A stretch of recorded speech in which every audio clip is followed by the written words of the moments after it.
आत्मनिर्भर भारत का मतलब ये नहीं है कि आईफोन की जगह लावा का फोन इस्तेमाल करना शुरू कर दिया जाए। इसका मतलब ये है कि आईफोन जैसे फोन को निर्माण करने की क्षमता विकसित करनी होगी। आत्मनिर्भर भारत का मतलब ये नहीं है कि तुरंत BMW को फेंक कर मारुति पर आ जाना है।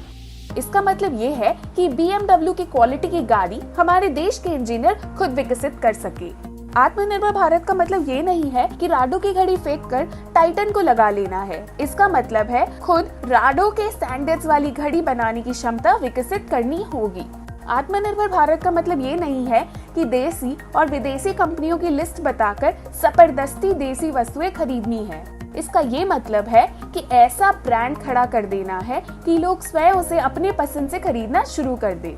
आत्मनिर्भर भारत का ये मतलब नहीं है कि हम चाइना के सामान का इंपोर्ट बंद कर दें। इसका ये मतलब है कि हमारा खुद का माल इतना सस्ता और अच्छा हो कि चाइना के माल को छोड़कर लोग स्वयं ही उसे खरीद ले। आत्मनिर्भर भारत का मतलब ये नहीं है कि आप दुनिया भर के सॉफ्टवेयर का इस्तेमाल करना बंद कर दें। इसका मतलब ये है कि आप खुद इतना अच्छा सॉफ्टवेयर विकसित कर ले कि दुनिया भर के लोग अपनी स्वेच्छा से उसका चयन करने को मजबूर हो जाए। आत्मनिर्भर भारत का मतलब ये नहीं है कि आप सरकार पर पैसों के लिए निर्भर रहेंगे, उनसे अपने खाते में रुपए लेने का आग्रह करेंगे। इसका मतलब ये है कि आप अपना उद्योग सरकार की मदद से लगाएं और धीरे धीरे अपने पैरों पे खड़े होते हुए सरकार का पैसा वापस कर दे। आत्मनिर्भरता को अपने पूर्वाग्रह पर तोलना बंद करिए, नए सिरे से सोचना शुरू करिए, चाहे आप जिस विचार जिस परिवार के भी हो। आत्मनिर्भर भारत का मतलब स्वदेशी खरीदारी भी नहीं है। इसका मतलब है देश और दुनिया को जिन वस्तुओं की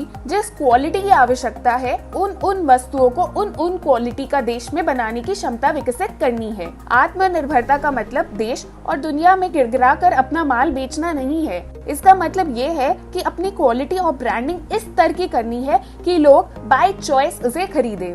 आत्मनिर्भरता का मजाक उड़ाना स्वयं अपने वजूद का मजाक उड़ाना है। आत्मनिर्भर होना हर व्यक्ति, समाज और राष्ट्र का स्वप्न होना ही चाहिए। घर में सुरक्षित रहे। जय हिंद।